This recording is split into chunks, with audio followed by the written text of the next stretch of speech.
What was the best you have no power here moment you have ever seen? Story 1. I used to work for a super manager when I worked at McDonald's. This guy was horrible to us.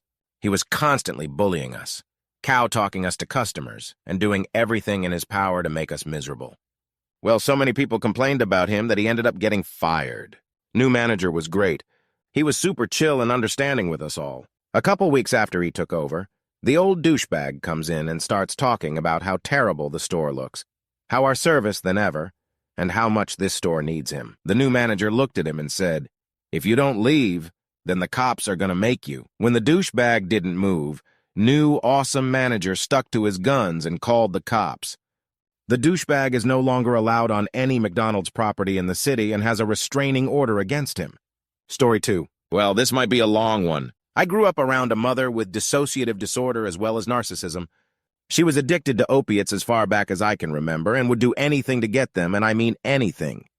Growing up, it wasn't rare for her to have a tantrum during one of her highs and beat the cow out of me, break me down by picking apart every little thing she knew I was afraid or self-conscious of, and actively sabotage my relationship with my father and siblings. She would be up for days at a time, pass out standing up with her eyes glassed over and back hunched, and when she festered once again, start moving and otherwise destroying everything in the house. There were times where I'd leave and the house would be clean and come home, and it would look as though a pissed-off tornado had run through the house, that is. Broken glass, animal feces, dirty clothes, roaches, empty pill bottles, ground-up pill residue, and other miscellaneous things littering the house.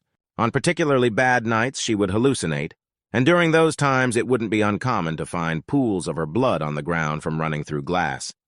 I remember being up for days at a time because her and my father would scream at each other for days at a time without stopping, actively trying to get me to pick one side or the other, even if it meant barging into my room at 4 a.m. to begin their screaming match where I could watch. She manipulated me, abandoned me at times in the middle of nowhere when she'd meet up with her various sugar daddies. She was still with my dad during this, and never once apologized during her brief moments of mental clarity. If anything, she would blame everything but herself. In her mind, she was infallible. Money was always a big issue since she couldn't work in such a state. She sold some of her pills, yes, but ultimately those funds were used to buy more sweets anyway. Because of this, we were homeless frequently, without power and water for literally years at a time, and barely ever had any food. It was almost every night I went to sleep with the only thing I'd have eaten that day being a school lunch. On weekends, sometimes I didn't eat at all. The rest of my family had no clue this was happening. During the summer when I was 16, my aunt, whom I hadn't talked much with since I was a lot younger, got in touch. She asked if I'd like to come to stay with them in Texas for a few weeks during the summer. Of course I said yes, and I was absolutely ecstatic. I didn't bother asking my parents, since I'd be very much surprised if they even noticed I was gone, so they were unaware. My aunt drove up all the way to Iowa and stayed the afternoon with us. My parents seemed to lack the cognition to recognize she was even there out of the blue, so they didn't come out of their room. As I stated before would happen frequently, when she arrived, our house was fairly clean. We left for a bit to go get food, and when we returned, the tornado had already passed. As she told me when we were on our way to Texas, the thing that bothered her the most wasn't that our house had suddenly gone to hell. It was that I didn't even react to it. Instead, I tiptoed around the debris and started packing my things without a word. This deeply unsettled her, and ultimately she asked me if I was safe where I lived. I said yes, as it was all I had ever known. She told me that what she saw frightened her, and she wanted me to come live with her in Texas. Thinking that she was joking, I brushed it off. After a few days down there, though, I knew I had to do it. They showed me love, compassion, and care that I'd never even known existed prior to this, and it shook me to my core. So we decided I was going to get emancipated from my parents and move in with them. Ultimately, this involved sitting in a courthouse across from my parents and their lawyer. The judge asked why I wanted to leave, and I explained the above. I expressed the love and compassion I'd experienced for the first time in my life, and that I wanted to, for once, live in peace. Their lawyer rebutted, "To me, it seems as though you have no respect for your parents. Is it because of their financial situation? It looks as though you're attached to the perks of living in a family that makes a reasonable amount of money, and not that you want to leave because they're unfit parents." My mother and father joined in. hooting and hollering, actively trying to break me down as they have so many times before. I let him speak, I let them speak, and I held my tongue until it was my turn. They tried to goad me on, tried to break me as they had so many times before, but I wouldn't let them. Finally, the judge asked me to speak. With as level a stare as I could muster, I looked at Mother, my father, and their lawyer across from me and said, "If you're asking me if I have no respect for my parents, then you are correct. However, to say it's simply financially motivated is incorrect. I no longer have respect for them because they have." As I was nearly finished, my mother, as she had so many times in the past, began to squirm and scream at me from across the table. "He's lying, the little illegitimate child is just," until the judge slammed his gavel down and cut the room, my mother staring up at him in complete and utter disbelief. I looked at her, keeping the tears I knew were right behind the corner at bay, and said, "For once in your life, for once in my life, behave as an adult. You can't stop me by simply yelling over me anymore. You have nothing to hold over me now. You can do nothing." As I spoke, the judge motioned to his officer, who moved towards my mother, her expression still frozen in complete bewilderment, as the officer aggressively told her to get up out of her chair and escorted her out of the room. The judge looked to me, my aunt, my father, and his lawyer with one sweeping glance, and then spoke. "I am sorry that you have had to deal with this for so long, young man. There's nothing more that you or anyone else needs to say. You deserve to live a normal life as a normal kid, and it's obvious to me now that your parents are unfit to produce that kind of environment. You will go back to Texas with your aunt, and we will regularly have our social workers in touch to check in on how you are doing. Make the most of this second chance. Good luck, young man." Adjourned. Though the bang of his gavel was the only noise that permeated the room, all I could hear was the ringing in my ears. My father and his lawyer were escorted out of the room, and the tears I had held back all this time came gushing out like a tidal wave. It's been 7 years since that day, and I am happy to say that I've managed to grow up and become a well-adjusted adult. I have a great career, great friends, and an amazing girlfriend. I've been in therapy ever since we got back to Texas, and I no longer have trouble sleeping or terrible bouts of anxiety and depression as I used to. Life is good. Story 3. I told my ex I was getting remarried. He told me he was going to stop me and put a lane on my house, which I bought with my money 6 years after the divorce. My son would come home from visitations telling me how his dad was going to stop the wedding, and I'd have to pay him all of this money. La-di-da. Get to court. His attorney goes blah blah blah for what felt like forever. My lawyer, yes, I had to freaking get one, stands up and simply hands the judge the divorce papers showing the disbursement of funds and how my ex isn't owed anything. Judge looks at ex's lawyer and basically asks, "Did you even ask asterisk for this document before filing?" and dismisses the case. Story 4. A while back, I got a job as a popcorn monkey in the local cinema, as a temporary thing while I figured out what the fudge I was doing with my life. There was a supervisor that had worked there since the site opened, around 5 years, who was a total bad person and had had numerous complaints about her from countless staff. In the first week, I nearly quit because of her attitude. As an example, one night I was on a close and basically cleaned the entirety of the front of house on my own. I stopped to take a drink of water and she marched up to me going, "We don't pay you to stand around drinking, you know." To which I calmly responded that I was thirsty and needed a drink of water, and if she wanted to tell me I wasn't allowed to have a glass of water, then good luck. But I'm pretty sure health and safety would have something to say about that. She huffed about not having had a break all day, which I ignored because not my flipping problem, but internally I was put out about it because it was totally flipping pointless to be such a twat about things. About 2 weeks in, I get promoted to supervisor as I was clearly extremely competent by their usual standards. I could walk and fart at the same time. But she also gets promoted to floor manager, so she continues to work her little power trips and try and lord it over me and everyone else. 4 weeks after that, I get another promotion to floor manager, and at this point we're equals, so she can't boss me around anymore. So instead she tries a different tack, which is to try and lord it over me with her superior knowledge of processes, where to find stuff, etc. My response is to go, saccharine sweet. "Oh, thanks. That's so helpful. I mean, you know how things work so much better than me, because you've been here 5 years and I've only been here 6 weeks. She had a face like a smacked arse. It was delightful. Story 5. I work for a trampoline park franchise.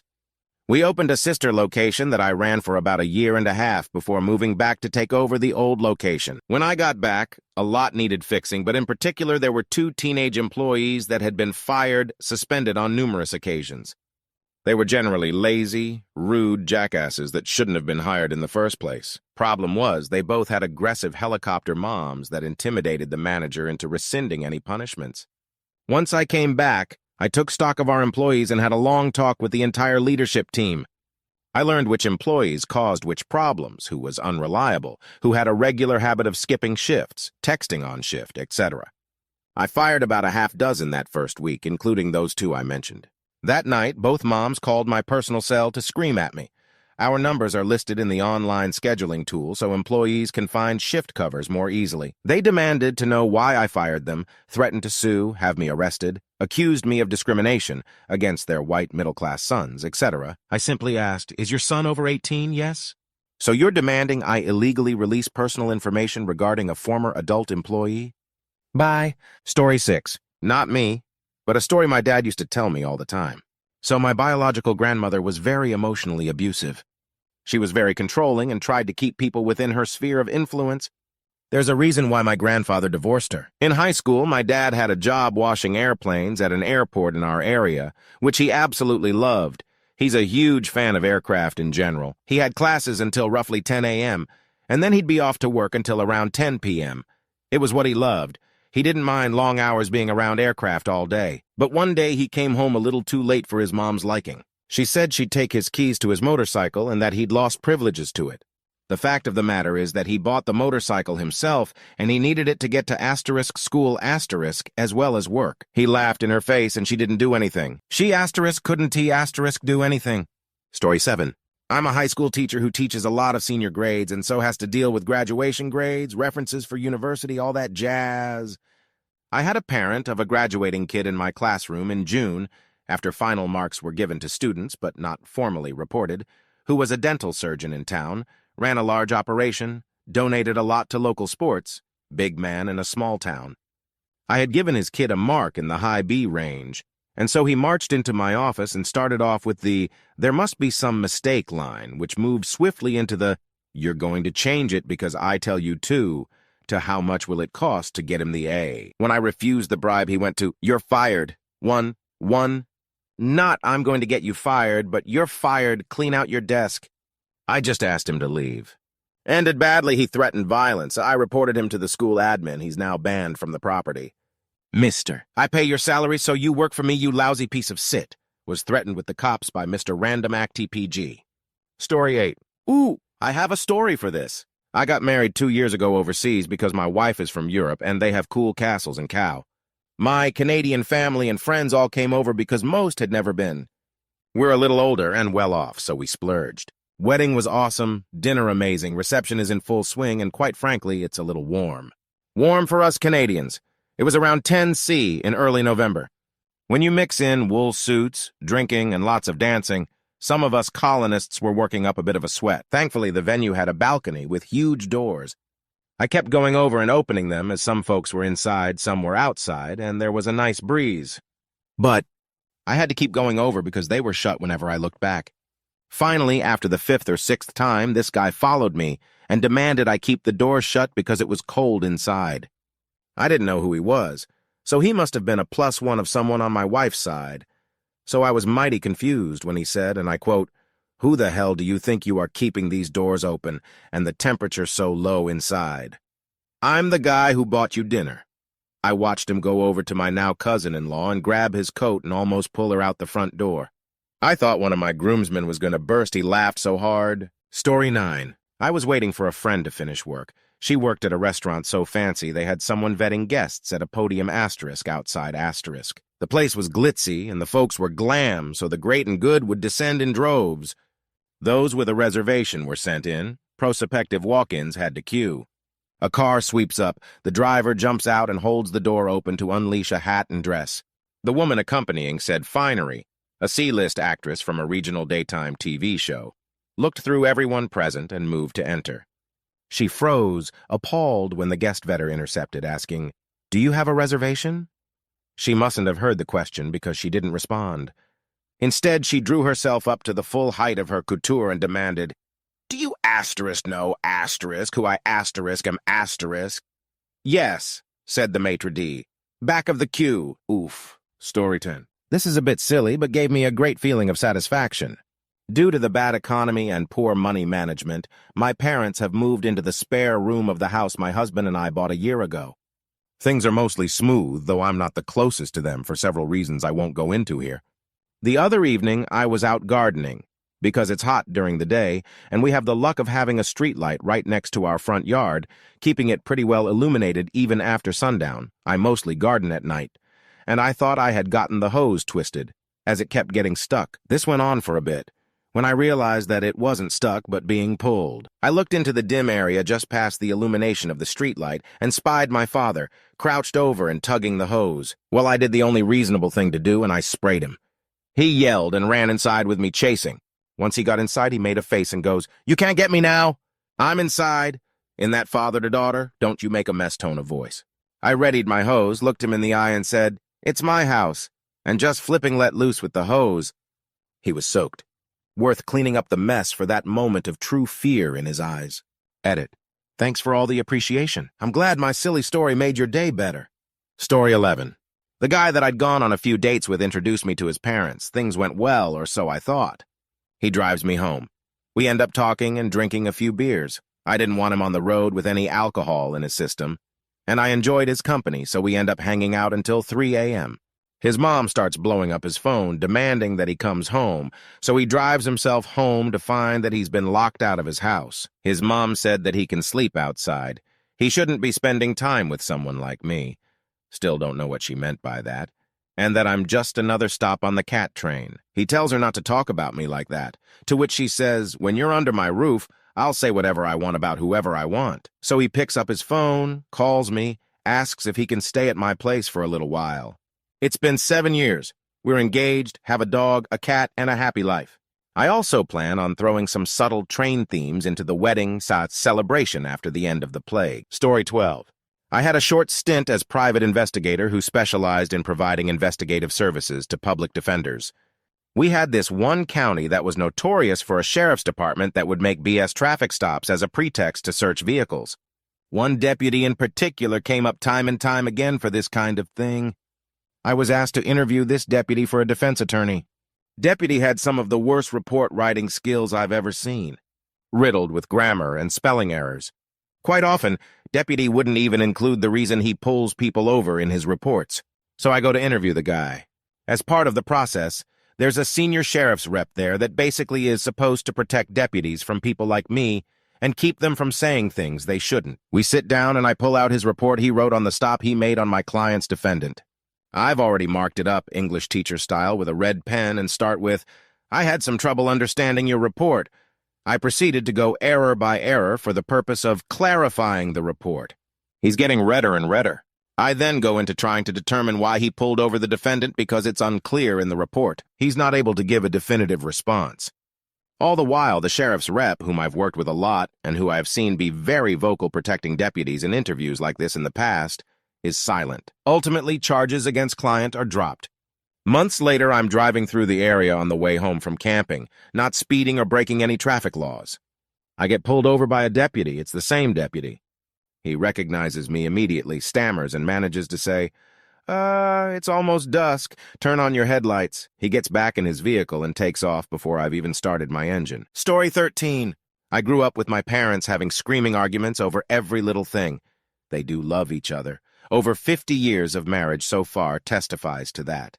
And it always upset me. A couple of days ago, they popped into my house to visit for a coffee on their way to stay with friends a few miles away. Within minutes, they were yelling at each other. I took great pleasure in telling them that I would not stand for such behavior in my house, and, if they didn't lower their voices, they could stand outside until they learned some manners. The meek apologies tasted so sweet, as did the coffee. Story 14. IT services for a client of mine. They paid for me to come to their office and address a problem. 8 HRS minimum time. The issue was resolved in about 45 minutes. They'd set up something incorrectly, and it was pretty obvious once I got into the system. I was packing up to leave, and the client stopped me. "What are you doing?" "The system is fixed, so I'm headed out back to my office." "No, I paid for 8 hours. You'll do your 8 hours." "If I tell you to wash my car for 8 hours, that's what you'll be doing." "Right. So anyway, I'm leaving. I'll notify the office to send you the invoice, and in all likelihood will no longer be working with you and withdrawing your lease on our equipment. Story 15. I worked in management at a theater for a while.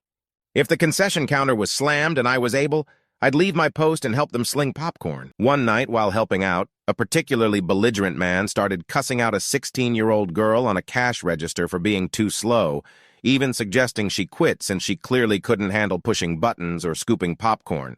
It was pretty disgusting, and I felt so bad for the girl.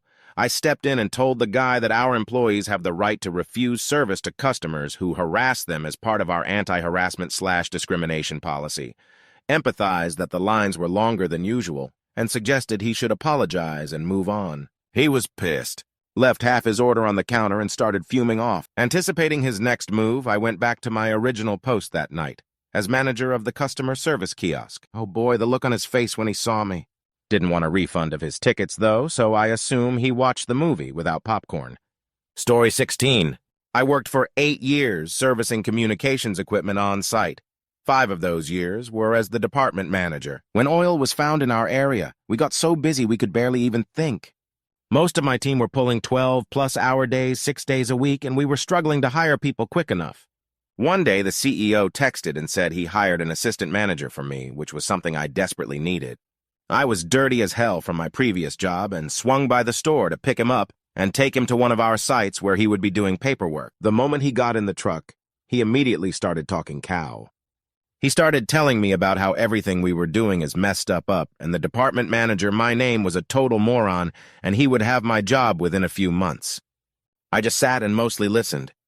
He obviously didn't know cow about my industry, and every time he would say something wrong, I would try to politely correct him, and he'd either backtrack or insist that I was trained wrong. When we got to the site out in the middle of the West Texas desert, he complained about the layer of dust on everything and ordered me to clean up the entire site. When I sat down at my desk, the guy continued to bad person my ear off about everything that was wrong and chastised me for sitting down at my desk when he told me to clean up the site. So I called for a taxi, filled out a notice of termination, and handed it to him. He looked absolutely shocked. Then he defiantly protested that only CEO could fire him. I said, "In my name, right?" He sheepishly nodded. So I stuck my hand out for a handshake and introduced myself. I can teach anyone how to service equipment, but I don't have a clue how to teach someone to not be an unpleasant person. Story 17. That would be a customer we had named Nick. I'll leave his last name out to protect the stupid. None of the national newspapers responded. I imagine some underling just rolled his eyes and deleted them. Finally, he said, "Fix this in 5 minutes or I cancel." My manager says, "Let me see that email." He responded, "Thank you, I canceled your account. We don't want customers like you anyway. If you want to contact the media, that's your call. I'll happily provide the months of threatening emails you sent to my staff." He gave us months of headaches over a £1.45/quarter account. We definitely didn't need him. Story 18. When I was in high school, I worked at Popular Warehouse Club, selling computers on the weekends. I was hired by the store manager via referral of a friend. I loved computers, and they thought I'd make a good salesman, so my job was to stay in the computer department and sell computers, nothing else. Well, one of the shift managers didn't like that, and insisted that I needed to go fold clothes for a while. As in, half my no shift. I told him that the store manager had instructed me never to leave the technology department, but he insisted. This went on for several weeks. The store manager showed up one weekend when both the power-tripping shift manager and I were working. The store manager walks up with the shift manager close behind. He looks at the shift manager and says, "Do you see this? This is our average technology sales numbers for the weeks you are on shift. See this number over here? This is our average technology sales numbers for weeks you are not. At this point, it would be more cost-effective for me to simply fire you. What do you think of that solution?" The guy stammers and stutters like a toddler caught bullying another kid on the playground. Fortunately, the dude wasn't fired, but the store manager made it clear that when I was on shift, I was not to leave the technology department unless I was on break or there was a fire in the store. That shift manager never said another word to me. Story 19. I wasn't good at returning library books when I was a kid. I got lectured by my school librarian about it a lot. Fast forward 20 years and I'm a supervisor at the local public library and my former now retired school librarian goes there. One day I see her sneaking around the front desk instead of coming back to say hi to me and I immediately figure something's up. I go up to say hi and she acts exasperated and tells me she was trying to avoid me because she had overdue books. So I put on my reading glasses, pulled them down over my nose, and delivered the same lecture she'd given me countless times about being responsible and turning in books on time. Story 20. My boyfriend told me this one from when he was in middle school. Kinda long. The school he went to didn't allow backpacks, same as my own, so students had to carry around folders and binders to their classes. Well, he had this cloth binder with a strap to go over his shoulder. What's funny in retrospect is that I also had one of these in middle school and never got cow for them. Anyways, he gets to school one day, and it's already a few months into the year. Has been using his strapped binder with no issue, but the VP saw it and approached him. Conversation went like this. VP, you're not allowed to have backpacks. I'm going to have to take that from you until the end of the day. B, it's not a backpack, it's a binder with a strap. VP, well, it looks like a backpack and it's on your back. Do you have any folders? B, no, I don't. This is all I have. VP, okay, you're just going to have to empty it then and carry your papers to class until the end of the day. Boyfriend wasn't having it. Like any middle schooler, he would just cram his papers in there and didn't want to carry a stack of papers around for the next 6 hours. He continues to disagree, and she eventually takes him into the office. Conversation continues. VP, can I take your papers out? You can have it back at the end of the day. B, no. VP, well, you're not leaving this office with it. B, that's fine. I didn't want to go to class anyways. This pisses her off, and she says she'll be back once he's ready to have a polite discussion and leaves. Tries to sweat him out, thinking he'd get so bored he'd rather just carry the papers to see his friends, but he is incredibly stubborn, so that never happened. She eventually gets sick of him in there and tells him fine, just get a new binder after that day, and he agrees, gets up and leaves the office. He never got a new binder. She would see him later in the halls for the rest of the year telling him, you can't have that. And each time he would retort with, are you going to take me to the office? He had it for the rest of the year. Story 21. I started working for a welding company as an engineering manager. We were selling an extremely complex weldment for $4. $9K, out costs were $9. $3K. The owner took the bid to get in with this big company. The owner legit said, we'll make it up in volume. We weren't. Anyway, the buyer for the larger company was a huge bad person and would regularly yell on phone calls. We sent them a letter that we would honor the last 5 tanks on the current PO at the same price. I didn't even want to do that. But after that, they were going up to $10K per. She drove down with her boss the next day and demanded an explanation and threatened to pull the business. I replied that we were losing $5K per tank and couldn't do it anymore.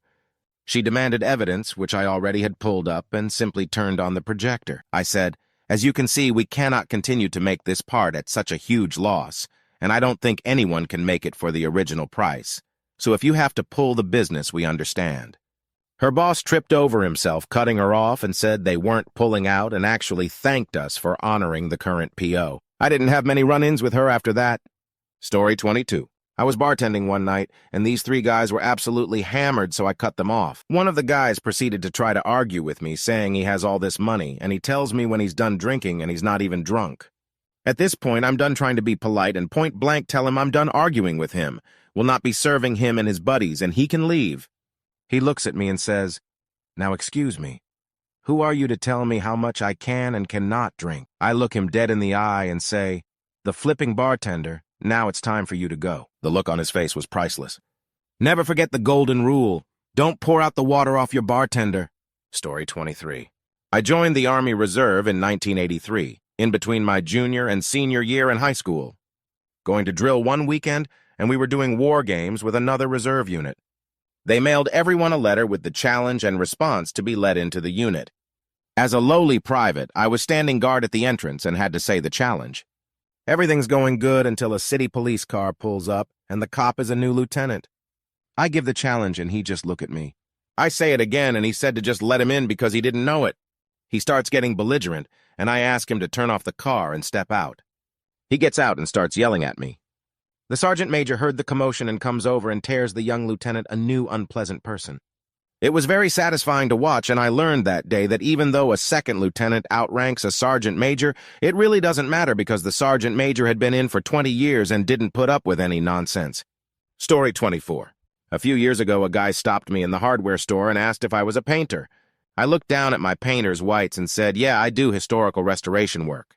He asked how much I charge per hour, and when I told him, He immediately told me I was too expensive and dropped my rate by 25%. I had already given him my number, but he kept belittling me and saying I wasn't worth it. I just told him that I already had a full-time job and this would be in my off hours, so it needed to be worth my while.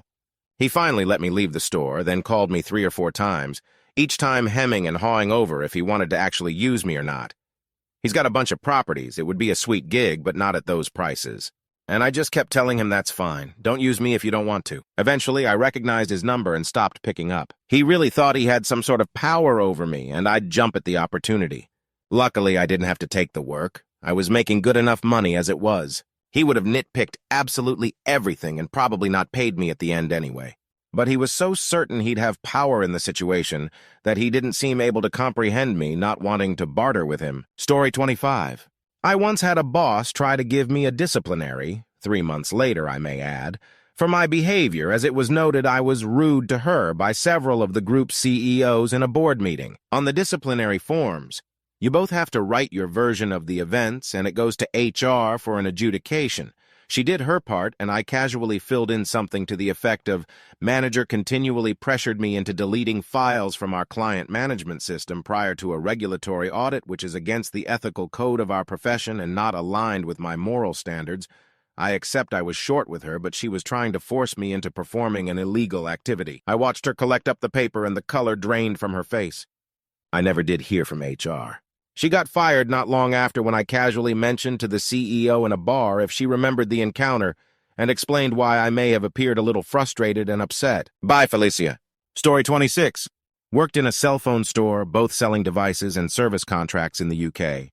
Some kid, 19-ish maybe, came in with a much shorter man who I later learned was his dad. For whatever reason, I forget what now, he wanted to cancel out of a contract he was partway through. Now I could already tell from the way the kid explained it in exasperated terms that he knew he couldn't cancel out of it. But his dad wasn't taking his word for it and had dragged him in to try and sort it out for him. The contracts clearly state you can't cancel prematurely without paying off the rest of your dues, which I explained, and his father just went full boomer rage mode on me, spitting, frothing, hurling vitriol. This guy clearly thought this was how you got things done. I stared him down, waited for him to finish, and repeated the contractual terms as stated. He hit me back with, "I'll report you for violating the Sale of Goods Act." Sucks to be him because I had that bad person memorized. I made a point of it, in fact, after the first few customers in my early days tried to bring it up to get their own way. Asterisk, some chode on the internet had made posts about how you could sling the term around and usually scare retailers into doing what you want because they don't know it either. So it happened a lot, even when there was absolutely no call for it, asterisk. I just looked at him and said, "Sure, go ahead. You can even use our phone," and pointed at the store phone right next to him. I knew he didn't have a leg to stand on, and any trade commissioner listening to his claim would laugh him off the line. He clearly had absolutely no idea how to proceed. After a moment of blank staring, he just turned and stormed out with his son rolling his eyes so far back into his head, he could probably see his own brain in embarrassment at his dad's tantrum. Story 27. When I was working customer service for a restaurant delivery service, not unlike DoorDash, I had a customer send in a complaint about hair in their food. The hair was sitting on top of the food. I checked their account, and they had one order on their account, which is a red flag. I checked their phone number and find multiple accounts, each other one, 2 orders, all of them complaining about hair in the food. I deny a refund because the customer has actually used the same identical photo for the last order since they ordered the same thing. The customer tries to argue with me, threaten to never use the service again, typical stuff that they always say. Eventually, the customer gives up and ends the call, then immediately tries again. I get the support request. See who it is, then deny the refund again. She ends the call, then tries again. The person behind me gets the call. I tap the person on the shoulder and show them what I pulled up on my screen, and that person denies the refund. The next day, she calls back and tries again and is outside of the refund window, so the customer demands to speak to a supervisor. The supervisor bans her from the service for multiple fraudulent refund requests. Story 28. I work in an NHS hospital. No one pays anything out of pocket for treatment here. It's all paid for through taxation. A patient was added onto our clinic who had paid one of our doctors for surgery privately at another hospital, but she was getting her follow-ups free on the NHS. Technically, this shouldn't happen, but it does. These patients can be a bit difficult. This lady's appointment was at 8:55 before we even started at 9 o'clock. She had her workup done when we actually clocked in and was all snooty about waiting 5 whole minutes, bearing in mind she's saving a fortune. Then one of the nurses from the ward called, and an actual NHS patient needed seen urgently, so they were brought up and seen ahead of the private patient. Well, this woman went mental, started shouting and bawling that she'd paid all this money and she demanded service.